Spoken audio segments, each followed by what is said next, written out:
ಆಗಮಿಸಿರುವ ಎಲ್ರಿಗೂ ವಂದಿಸುತ್ತಾ, ಧರ್ಮಸ್ಥಳ ಗ್ರಾಮೀಣಾಭಿವೃದ್ಧಿ ಯೋಜನೆ ಒಂದು ಅತ್ಯುತ್ತಮ ಕಾರ್ಯಕ್ರಮ ಅಂತ ಹೇಳ್ಬೋದು. ರಾಜ್ಯ ಮಟ್ಟದಲ್ಲ, ರಾಷ್ಟ್ರೀಯ ಅಂತಾರಾಷ್ಟ್ರೀಯ ಮಟ್ಟದಲ್ಲಿ ಕೂಡ ಹೆಸರು ಮಾಡಿರುವ ಕಾರ್ಯಕ್ರಮ ಇದು. ಇದೇ ರೀತಿ ನಮ್ಮಲ್ಲಿ ಪೊಲೀಸ್ ಕಾರ್ಯಕ್ರಮಗಳು ಸ್ವಲ್ಪ ಇದಾವೆ, ಅದನ್ನು ಕೂಡ ಎಲ್ಲರೂ ಸದುಪಯೋಗ ಪಡಿಸ್ಕೋಬೇಕು. ಒಂದು ಕ್ರೈಮ್ ಮೀಟಿಂಗ್ ಇರೋದ್ರಿಂದ ನಮ್ಮ ಅಕ್ಷಯ್ ಸರ್ ಬರಲಿಲ್ಲ, ಅದರಿಂದ ನಮಗೆ ಕಳಿಸ್ಕೊಟ್ಟಿದ್ದಾರೆ. ನನ್ನ ಹೆಸರು ಮೋಹನ್ ಕುಮಾರ್ ಅಂತ, ಬೀಟ್ ಪೊಲೀಸ್. ಏನೇ ತೊಂದರೆ ಇದ್ರು ನಮ್ಮ ಕೆಲವರ ಹತ್ರ ಎಲ್ಲ ಇದೆ, ನನ್ನ ಮೊಬೈಲ್ ನಂಬರ್ ಎಲ್ಲ ಇದೆ, ಸಂಪರ್ಕ ಮಾಡಬಹುದು. ಇಲ್ಲಿ ಕಾರ್ಯಕ್ರಮದಲ್ಲಿ ಒಂದು 150ರಿಂದ 200 ಜನ ಇದ್ದೀರಾ ಸಾಧಾರಣ. ಇದರಲ್ಲಿ ಯಾರ ಹತ್ರ ಮೊಬೈಲ್ ಇಲ್ಲ ಹೇಳಿ? 2025 ಕಾಲಘಟ್ಟಕ್ಕೆ ಬಂದಿದ್ದೀರಾ. ಆಲ್ಮೋಸ್ಟ್ ಈಗ ಮೊಬೈಲ್ ಯೂಸ್ ಮಾಡ್ಲಿಲ್ದರೋ ಜನ ಇಲ್ವೇ ಇಲ್ಲ. ಅದರಲ್ಲೂ 99% ಜನ ಆಂಡ್ರಾಯ್ಡ್ ಮೊಬೈಲ್ ಯೂಸ್ ಮಾಡ್ತಾ ಇದ್ದೀರಾ. ಈಗ ಪ್ರೆಸೆಂಟ್ ಏನ್ ಹೇಳ್ತಾ ಇದೆ ಅಂದ್ರೆ ಸೈಬರ್ ಅಫೆನ್ಸ್, ಸೈಬರ್ ಅಪರಾಧಗಳು ಏನಿದೆ, ಮೊಬೈಲ್ ಯೂಸ್ ಮಾಡ್ಕೊಂಡು OTP ಕೇಳೋದಾಗಿರ್ಬೋದು, ಮೊಬೈಲ್ ಲಿಂಕ್ ಪಡ್ಕೊಂಡು ಮತ್ತೆ ಪಾರ್ಸಲ್ ಬರ್ತಾ ಇದೆ ಫೇಕ್ ಹೆಸರಲ್ಲಿ, ಈ ತರದ್ದು ಅತಿ ಹೆಚ್ಚು ಆಗ್ತಾ ಇರೋದು ಪ್ರೆಸೆಂಟ್ ಅಲ್ಲಿ. ಒಂದು ಅಕೌಂಟ್ ಇಂದ 100 ರೂಪಾಯಿ ಕಟ್ಟಾದ್ರೂ ಯಾರು ಈಗ ಅಷ್ಟು ತಲೆಗೆಡಿಸ್ಕೊಳ್ಳೋದಿಲ್ಲ. ಕಾರ್ಯಕ್ರಮದಲ್ಲಿ ಒಂದು 200 ಜನ ಇದ್ದೀರಾ, ಒಬ್ಬರಿಂದ 100 ರೂಪಾಯಿ ಕಟ್ಟಾಯ್ತು ಅಂದ್ರೆ 20,000 ಕಟ್ಟಾಗ್ತದೆ. ಹಾಗೆ ನ್ಯಾಚುರಲ್ ಹೇಳೋದಾದ್ರೆ ಇದು 20,000 ಒಂದು ಜನ ಆರಾಮಾಗಿ ಬದುಕಬಹುದು. ಹಾಗಾಗಿ ಯಾವುದೇ ರೀತಿ ಅಮೌಂಟ್ ಕಟ್ಟಾಗೋದ್ರಿಂದ ಬ್ಯಾಂಕಿಗೆ ಕಾಂಟ್ಯಾಕ್ಟ್ ಮಾಡಲೇಬೇಕು ನೀವು. ಲೀಗಲ್ ಅಲ್ಲಿ ಯಾವುದೇ ರೀತಿ ಜಾಬ್ ಕೊಡ್ಸೋದಾಗಿರ್ಬೋದು, ನಿಮಗೆ ಲೋನ್ ಕೊಡೋದಾಗಿರ್ಬೋದು ಆನ್ಲೈನ್ ಅಲ್ಲಿ, ಇದು ಯಾವುದೇ ರೀತಿ ಯಾರು ಕೂಡ ಫ್ರೀಯಾಗಿ ಅಂತೂ ಅಮೌಂಟ್ ಕೊಡೋದಿಲ್ಲ. ಮನೆಗೆ ಬಂದು ಈ ತರ ಎಲ್ಲ ಮೊಬೈಲ್ ಅಲ್ಲಿ ಫೋನ್ ಮಾಡಿ ನಿಮಗೆ ಲೋನ್ ಕೊಡೋದು ಈ ತರ ಯಾವುದು ಕೊಡೋದಿಲ್ಲ. ಎಲ್ಲ ಲೀಗಲ್ ಪ್ರೊಸೀಜರ್ ಇರ್ತದೆ. ಬ್ಯಾಂಕ್ ಅಲ್ಲಿ ಹೋಗಿ ನಿಮಗೆ ಏನೇ ಇದ್ರು ಅಮೌಂಟಿಗೆ ಬ್ಯಾಂಕಿಗೆ ವಹಿವಾಟಿದ್ರೆ ಖುದ್ದಾಗಿ ಬ್ಯಾಂಕಿಗೆ ಹೋಗಿ ವಹಿವಾಟು ಮಾಡ್ಕೋಬೇಕಿದ್ದು. ಇದಕ್ಕೆ ಯಾವುದೇ ರೀತಿ ತೊಂದರೆ ಬಂದ್ರೆ ಸೈಬರ್ ಅಫೆನ್ಸ್ಗೆ 1930 ಅಂತ ಹೆಲ್ಪ್ಲೈನ್ ನಂಬರ್ ಇದೆ. ಡಿಸ್ಟ್ರಿಕ್ಟ್ ಅಲ್ಲಿ ಒಂದು ಸ್ಟೇಷನ್ ಇದೆ, ಸೆಲ್ ಪೊಲೀಸ್ ಸ್ಟೇಷನ್ ಅಂತ, cyber and economic police station ಅಂತಲೇ ಒಂದಿದೆ ಸ್ಟೇಷನ್. ಇದು ಆಲ್ಮೋಸ್ಟ್ ಎಲ್ಲರಿಗೂ ಮಾಹಿತಿ ಸಿಕ್ಕಿರೋದಿಲ್ಲ. ಈಗ ವೇಣೂರು ಸ್ಟೇಷನ್ ಗೊತ್ತು, ಬೆಳ್ತಂಗಡಿ ಸ್ಟೇಷನ್ ಗೊತ್ತು, ಕುಂಜಲಗಟ್ಟೆ ಗೊತ್ತಿದೆ. ಇದೇ ರೀತಿ ಸೈಬರ್ ಅಫೆನ್ಸ್, ಎಕನಾಮಿಕ್ ಅಫೆನ್ಸ್ ಗೆ ಸಂಬಂಧಪಟ್ಟಂತೆ ಸೆಲ್ ಪೊಲೀಸ್ ಸ್ಟೇಷನ್ ಇದೆ. 1930 ಹೆಲ್ಪ್ಲೈನ್ ನಂಬರ್ ಇದೆ. 24/7 ಇದೆ. ಯಾವುದೇ ಟೈಮ್ ಅಲ್ಲಿ ಆದ್ರೂ ನಿಮಗೆ ಗೋಲ್ಡನ್ ಅವರ್ ಅಂತ ಇರ್ತದೆ. ಯಾವ್ದಾದ್ರು ಲಿಂಕ್ ಕ್ಲಿಕ್ ಮಾಡಿ ಅಮೌಂಟ್ ಕಳ್ಕೊಂಡಿರ್ಬೋದು, ಇನ್ಸ್ಟಾಗ್ರಾಮ್ ಅಲ್ಲಿ, ಫೇಸ್ಬುಕ್ ಅಲ್ಲಿ, ಈ ತರದ್ದು ಗೋಲ್ಡನ್ ಅವರ್ ಅಂತ. ಒನ್ ಅವರ್ ಅಲ್ಲಿ 1930ಗೆ ಇದು ಮಾಡಿದ್ರೆ ಫ್ರೀಸ್ ಆಗೋದು, ಲೀನ್ ಆಗೋದು ಅಕೌಂಟ್, ಅಮೌಂಟ್ ಸ್ಟೇ ಇರ್ತದೆ.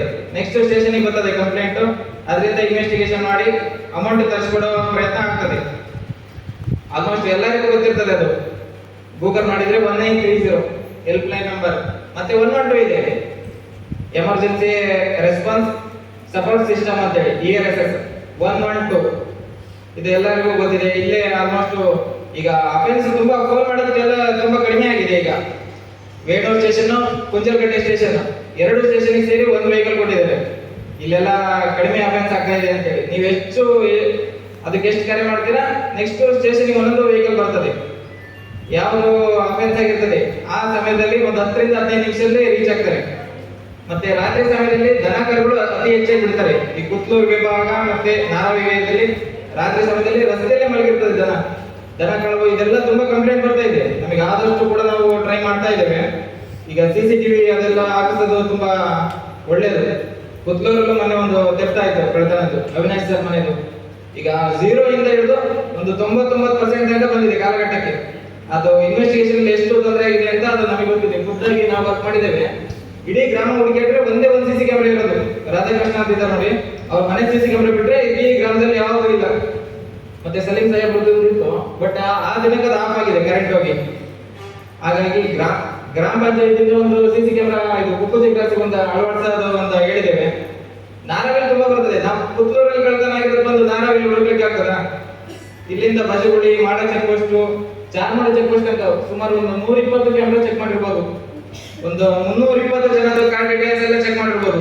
ಅಷ್ಟು ಕ್ರಿಟಿಕಲ್ ಇತ್ತು. 0 ಇಂದ ಈಗ 99% ತನಕ ಬಂದಿದೆ. ಈಗ ಆಲ್ಮೋಸ್ಟ್ ಒಂದು 10 ದಿನ, 1 ವೀಕಲ್ಲಿ ಆಗ್ತದೆ ಈಗ ಕೇಸ್. ಅದೊಂದು ತುಂಬಾ ಎಫರ್ಟ್ ಮಾಡಿದ್ದಾರೆ. ಈಗ ಸರ್ಕಲ್ ಲೆವೆಲ್ ಅಲ್ಲಿ ಧರ್ಮಸ್ಥಳ, ಕುಂಜಲಗಟ್ಟೆ, ವೇಣೂರು ಇಲ್ಲೆಲ್ಲ ಒಂದು ಟೀಮ್ ಮಾಡಿದ್ರು, ಕ್ರೈಮ್ ಟೀಮ್. ಅದರಲ್ಲೂ ನಾವಿದ್ದು ಒಂದು ಒಳ್ಳೆ ಪ್ರಯತ್ನ ಆಗಿದೆ. ಮತ್ತೆ ಯಾರಾದ್ರೂ ಈಗ ಊರಿಗೆ ಹೋಗೋರು ಇರ್ತೀರಾ, ಈಗ ಒಡವೆ ಇದೆಲ್ಲ ಇರ್ತದೆ, ನಿಮ್ ಜೊತೆಗೆ ತಗೊಂಡೋಗೋದು ಇದು ಮಾಡಿ. ಇಲ್ಲಾಂದ್ರೆ ಅಕ್ಕಪಕ್ಕದ ಮನೆಗಳು, ನೆರೆಗೆರೆಯವರೆಲ್ಲ ಇರ್ತಾರಲ್ಲ, ಅವ್ರಿಗೊಂದು ಮಾಹಿತಿ ಕೊಟ್ಟಿಗೆ ನಾವು ಈಗ ಊರಿಗೆ ಹೋಗ್ತಾ ಇದ್ದೇವೆ, ಒಂದು ಸ್ವಲ್ಪ ದಿನ ಬರೋ ತನಕ ಜಾಗ್ರತೆ ನೋಡ್ಕೊಳ್ಳಿ ಅಂತ. ನಿಮಗೆ ಅನುಕೂಲ ಇದೆ ಅಂದ್ರೆ ಮನೆಯಲ್ಲಿ ಒಂದು CCTV ಹಾಕಿಸ್ಕೊಳ್ಳಿ. ಏನು ತುಂಬಾ ದೊಡ್ಡ ಖರ್ಚಾಗೋದಿಲ್ಲ. ಒಂದು 5,000 10,000 ಹಿಂಗೆ ಇಷ್ಟು ಖರ್ಚಾಗ್ತದೆ. ಬಹಳ ಅನುಕೂಲ ಮಾತ್ರ ಹಾಕ್ಸಿ ಅಂದ್ರೆ. ಇದು ಬಿಟ್ರೆ ನಮ್ಮಲ್ಲಿ ಎವಿಡೆನ್ಸ್ಗೆ ತುಂಬಾ ಈಗ ತುಂಬಾ ಕಳ್ಳರು ಕೂಡ ನಮ್ಗಿಂತ ತುಂಬಾ ಫಾಸ್ಟ್ ಇದ್ದಾರೆ. ಅವರು ಈಗ 5G 6G ಎಲ್ಲ ಇದ್ದಾರೆ. ಹಾಗಾಗಿ ಫಿಂಗರ್ ಪ್ರಿಂಟ್ ಹಾಕ್ಸ್ಕೊಂಡು ಎಲ್ಲ ಏನ್ ಕರ್ಸ್ಕೊಂಡ್ರು ಪುತ್ತೂರಲ್ಲಿ ಮಾತ್ರ ನಿಲ್ಲಿದೆ. ಅದು ನೆಟ್ವರ್ಕ್ ಸಿಗೋದಿಲ್ಲ. ಮೊಬೈಲ್ ಇದ್ರಲ್ಲೂ ಕೂಡ ಅದು ಟವರ್ ಡಂಪು ಲೊಕೇಶನ್ ಈ ತರದ್ರಲ್ಲಿ ಕಾರ್ಡ್ ಡೀಟೇಲ್ಸ್ ತೆಗೆಸಿದ್ದು ಇದ್ರಲ್ಲೂ ಯಾವುದೇ ಎವಿಡೆನ್ಸ್ ಇಲ್ಲ. ಡಾರ್ಕ್ ಸ್ಪಾಟ್ ಕರ್ಸ್ಕೊಂಡ್ರೆ ಮತ್ತೆ ಪರ್ಫ್ಯೂಮ್ ಎಲ್ಲ ಯೂಸ್ ಮಾಡಿರ್ತಾರೆ, ಅದು ಕೂಡ ನಿಲ್ ಬಂದಿದೆ. ಈಗ ಫಿಂಗರ್ ಪ್ರಿಂಟ್ ಅಲ್ಲಿ ಹ್ಯಾಂಡ್ ಗ್ಲೌಸ್ ಇದೆಲ್ಲ ಯೂಸ್ ಮಾಡಿರ್ತಾರೆ. ಹಾಗಾಗಿ ತುಂಬಾ ಕಳ್ಳರು ಕೂಡ ನಮ್ಗಿಂತ ಚಾಲಾಕಿದ್ದಾರೆ. ಅನುಕೂಲ ಇದ್ರೆ ಮನೇಲಿ ಎಲ್ಲರೂ ಒಂದೊಂದು CCTV ಹಾಕಿಸ್ಕೊಳ್ಳಿ. ತುಂಬಾ ಚಿಕ್ಕದು, ತುಂಬಾ ಇದೆಲ್ಲ ಬೇಕಾಗಿಲ್ಲ. ಗ್ರಾಮ ಪಂಚಾಯತಿ ಮಟ್ಟದಲ್ಲಿ ಆದ್ರೂ ಒಂದು ಹಾಕ್ಸಿದ್ರೆ ಒಳ್ಳೇದು. ಇಲ್ಲಾಂದ್ರೆ ಜಂಕ್ಷನ್ ಇರ್ತದಲ್ಲ, ಒಂದು ಸ್ಟ್ರೀಟ್ ಲೈಟ್ ಹಾಕಿ CCTV ಹಾಕಿದ್ರೆ ಕುಕ್ಕುಜಿ ಕ್ಲಾಸ್ ಒಂದು ಅಳವಡಿಸ್ಲಿಕ್ಕೆ ಹೇಳಿದ್ದೇವೆ. ಈಗ ತುಂಬಾ ಅನುಕೂಲ ಆಗ್ತದೆ. ಮತ್ತೆ ಮನೆ ಮನೆಗೆ ಪೊಲೀಸ್ ಕಾರ್ಯಕ್ರಮ ಒಂದು ಜಾರಿಗೆ ಬಂದಿದೆ. ಇದು ಒಂದು ಒಳ್ಳೆ ಕಾರ್ಯಕ್ರಮ. ಆಲ್ಮೋಸ್ಟ್ ಬಂದಿದ್ದೇವೆ ಇಲ್ಲಿ. ಅಂದ್ರೆ ಅದೊಂದು ಕಳ್ತನ ಆಗಿ ನಾವು ಆ ಕಡೆ ಕ್ರೈಮ್ ಟೀಮಿಗೆ ಹೋಗಿದ್ರಿಂದ ಅದು ಇಲ್ಲಿಗೆ ಸ್ಟಾಪ್ ಆಯ್ತು. ಸುಮಾರು ಇಲ್ಲಿ ಕೆಲವ್ರ ಮನೆಗೆಲ್ಲ ಬಂದಿದ್ದೇವೆ. ಈಗ 100% ಆಗಿಲ್ಲ ಅಂದ್ರೆ 99% ಅಂತೂ ಮಾಡಿಕೊಡ್ತೇವೆ. ಎಲ್ಲರ ಮನೆಗೂ ಭೇಟಿ ಕೊಟ್ಟು ಮತ್ತೆ ನಮ್ದು ಕಾಂಟ್ಯಾಕ್ಟ್ ನಂಬರಿಗೆಲ್ಲ ಒಂದು ಕಾಂಪ್ಲೇಂಟ್ಸ್ ಮಾಡ್ತಿದ್ದೇವೆ, ಅದೆಲ್ಲ ಕೊಡ್ತಾ ಇದ್ದೇವೆ. ಗ್ರಾಮ ಸಭೆಯಲ್ಲೂ ಹೇಳಿದ್ದು. ಈಗ ಏನಾದರೂ ಇದ್ರೆ ಡೌಟ್ ಇದ್ರೆ ಕೇಳ್ಬೋದು, ಯಾವ್ದಾದ್ರು ಸಂಬಂಧಪಟ್ಟಂಗೆ.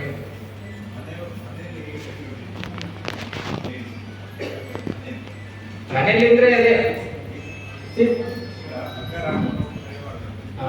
ಹೊರಗಡೆ ಕಾರ್ಯಕ್ರಮಕ್ಕೆ ಹೋಗುವಾಗ ನೀವು ಜೋರ್ ಪಡಿಕೆದು ತೋರಿಸ್ಬಾರ್ದು. ಒಡವೆ ಇದೆ ನಮ್ಮ ಹತ್ರ ಇದೆ, ನಿಮಗೆ ಗೊತ್ತಿದ್ರೆ ಸಾಕು. ಜನಗಳಿಗೆಲ್ಲ ತೋರಿಸೋದ ಅವಶ್ಯಕತೆ ಇಲ್ಲ. ಸ್ವಲ್ಪ ಹೊರಗಡೆ ಕಾಣಲಿ ಅಂತೇಳಿ ಹಾಕೋದು. ಈಗೆಲ್ಲ ಕಾರ್ಯಕ್ರಮಕ್ಕೆ ಹೋದಾಗ ತುಂಬಾ ಎಚ್ಚರಿಕೆಯಲ್ಲಿ ಇರ್ಬೇಕು. ಗೋಲ್ಡ್ ರೇಟ್ ತುಂಬಾ ಜಾಸ್ತಿ ಆಯ್ತಲ್ಲ. ಈಗ ಕಳ್ಳರು ಅನ್ನಿಸ್ತಾರೆ. ಒಂದ್ ಮನೆಗೆ ಬಂದ್ರೆ ಒಂದು 15 ಲಕ್ಷದ ಪ್ರಾಪರ್ಟಿ ಅದು 1 hour ಅಲ್ಲಿ ತಗೊಂಡು ಹೋಗ್ತಾರೆ. ಸಾಧಾರಣ 1 ವರ್ಷ ಮಾಡೋ ಕೆಲಸ ದುಡ್ದು 15 ಲಕ್ಷ ಆಗೋದಿಲ್ಲ. ಯಾವ್ದು ಗೌರ್ಮೆಂಟ್ ಜಾಬ್ ಇದ್ರೆ ಒಂದು 5 ಲಕ್ಷ ಆಗ್ಬೋದು. ಈ 3 ವರ್ಷ 4 ವರ್ಷ ದುಡಿಯೋಂಥದ್ದು ಒಂದು ರಾತ್ರಿ 1 ಗಂಟೆ ಸಿಗ್ತದೆ ಅಂದ್ರೆ ಹಾಗೆ.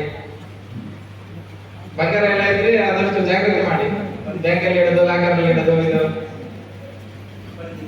ಅಪರಿಚಿತರು ಯಾರಾದ್ರೂ ಅನುಮಾನಾಸ್ಪದವಾಗಿ ಓಡಾಡಿದ್ರೆ ಕಾಂಟ್ಯಾಕ್ಟ್ ಮಾಡ್ಬೋದು, ನಮಗಾದ್ರೂ ಮಾಡ್ಬೋದು, ಇಲ್ಲ 112 ಫೋನ್ ಮಾಡಿದ್ರು ಆಗ್ತದೆ. ಪೊಲೀಸು ವಿತ್ ಜೀಪು ಬರ್ತದೆ. 10 ರಿಂದ 15 ನಿಮಿಷದಲ್ಲಿ ನೀವು ಇರೋ ಪ್ಲೇಸ್ ಅಲ್ಲಿ ಲೊಕೇಶನ್ ಹೇಳಿದ್ರೆ ರೀಚ್ ಆಗ್ತಾರೆ. ಮೊಬೈಲ್ ನಂಬರ್ ಇದೆಲ್ಲ ಲೊಕೇಶನ್ ನೋಡ್ಕೊಂಡು ಆದಷ್ಟು ಜಾಗ್ರತೆ ಮಾಡಬೇಕು. ಏನಾದ್ರೂ ಸಮಸ್ಯೆ ಇದೆಯಾ? ಬೀಟ್ ವ್ಯಾಪ್ತಿಯಲ್ಲಿ ಏನೇ ಇದ್ರು ಸ್ಟೇಷನ್ಗೆ ಕಾಂಟ್ಯಾಕ್ಟ್ ಮಾಡ್ಬೋದು. ನಾವು ಬೀಟ್ ಪೊಲೀಸ್ ಇರ್ತೀವಿ. ದನಗಾಳತನದ್ದು ಇದೇನಾದ್ರೂ ಇದ್ರೆ ಸಡನ್ಲಿ ಫೋನ್ ಮಾಡಿದ್ರೆ ಆಯ್ತು. ನೈಟ್ ನೀವು ಏನೇನು ನೋಡಿದ್ರು ಕೂಡ ರಾತ್ರಿ ಮಧ್ಯರಾತ್ರಿ 1 ಗಂಟೆ 2 ಗಂಟೆ ಆದಷ್ಟು ನಾವಾದ್ರೂ ಬರ್ತೀವಿ. ಇಲ್ಲಾಂದ್ರೆ 112 ಇದೆ, ಆ ಪೊಲೀಸ್ ಆದ್ರೂ ಕಳಿಸ್ಕೊಡ್ತೇವೆ. ಮಾತ್ರ ನಿಮ್ಮ ದನಕರುಗಳು ಏನಿದೆ ನೀವು ಕೊಟ್ಟಿಗೆಯಲ್ಲಿ ಕಟ್ಟಿ ಹಾಕ್ಬೇಕಷ್ಟೇ. ಇಲ್ಲಾಂದ್ರೆ ಅದು ರಸ್ತೆಯಲ್ಲಿ ಬಿಡೋದು. ಟೂರಿಸ್ಟ್ ಅತಿ ಹೆಚ್ಚು ಓಡಾಡ್ತಾರೆ, ಧರ್ಮಸ್ಥಳಕ್ಕೆ ಹೋಗೋದು, ಈಗೆಲ್ಲ ಓಡಾಡ್ತಾರಲ್ಲ, ಸುಬ್ರಹ್ಮಣ್ಯಕ್ಕೆಲ್ಲ ಇದೇ ರೋಡಲ್ಲಿ ಓಡಾಡೋದು. ಅದೇನಾದ್ರೂ ಆಕ್ಸಿಡೆಂಟ್ ಆಗಿ ಗೊತ್ತಿದ್ರು ಅಂದ್ರೆ ಯಾರ್ದು ದನ ಇರ್ತದೆ ಅವ್ರ ಮೇಲೆ ಕೇಸ್ ಮಾಡೋದು. ಈಗ ದನ ಗೊತ್ತಿರೋದಿಲ್ಲ, ರಸ್ತೆಯಲ್ಲಿ ಮಲಗಬೇಕು, ಪಕ್ಕದಲ್ಲಿ ಮಲಗಬೇಕು ಅಂತೇಳಿ. ರಸ್ತೆಗಂತೂ ಬಿಡುವಾಗಿಲ್ಲ. ನಾವು ಇಲ್ಲಿ ಚೆಕ್ ಪೋಸ್ಟ್ ಮಾಡಿದ್ದು ಒಂದು 3 ತಿಂಗಳಿದ್ದು. ಅಲ್ಲಿ ಜಂಕ್ಷನ್ ಅಲ್ಲೇ ಮಲಗೋದು ಮಾತ್ರ ದನ ಕರುಗಳೆಲ್ಲ. ನಾವು ಬೇರೆ ಕಡೆ ಹಾಕಿದ್ದು ನಾವೇ ಓಡಿಸ್ತಾ ಇದ್ದು. ರಾತ್ರಿ ಹೊತ್ತು ಕಾಣೋದಿಲ್ಲ, ಕಪ್ಪಗೆಲ್ಲ ಇರ್ತದ ದನಗಳು. ಯಾರ ದನದ್ದು ಜಾನುವಾರುಗಳದ್ದು ಯಜಮಾನ್ ಇದ್ರೆ ಅವ್ರದೇ ಜವಾಬ್ದಾರಿ. ಮನೇಲಿ ಕೊಟ್ಟಿಗೆ ಮಾಡಿ ಕಟ್ಟಿ ಹಾಕ್ಬೇಕು. ಈಗ ದನ ಕರುಗಳು ಇದು ಕಳ್ತನದ್ದು ಬೇರೆ ಯಾವ್ದೋ ಇದು ಬರ್ತಾ ಇಲ್ಲ ಕೇಸಸ್. ರಸ್ತೆಗೆ ಯಾರು ಬಿಡ್ತಾ ಇದ್ದೀರಾ ಅದೇ ಅಫೆನ್ಸ್ ಆಗ್ತಾ ಇರುತ್ತೆ. ನೀವು ಬಿಡೋದ್ರಿಂದ ಈಸಿಯಾಗಿ ಅವ್ರಿಗೆ ಈಸಿಯಾಗಿ ಸಿಗ್ತದೆ. ಬರ್ತಾರೆ, ಗುಡ್ಸು ಮಾಡ್ಕೊಂಡ್ ಬರ್ತಾರೆ, ಕಾರಲ್ಲಿ ಹಾಕೊಂಡು ಹೋಗ್ಬಿಡ್ತಾರೆ ಸೀದಾ. 5-10 ನಿಮಿಷದ ಕೆಲಸ ಅಲ್ಲ. ಹಾಗಾಗಿ ಎಲ್ಲ ನಿಮ್ದೇ ಜವಾಬ್ದಾರಿ ನೋಡಿ. ಕೇಸ್ ಆದ್ರೆ ಏನು ಪ್ರಕರಣ ದಾಖಲಾಗುತ್ತೆ. ದನ ಕದ್ದಿದ್ದಕ್ಕೆ ಈಕ್ವಲ್ ನೀವು ದನ ಬಿಟ್ಟಿದ್ದು. ನಮಸ್ಕಾರ.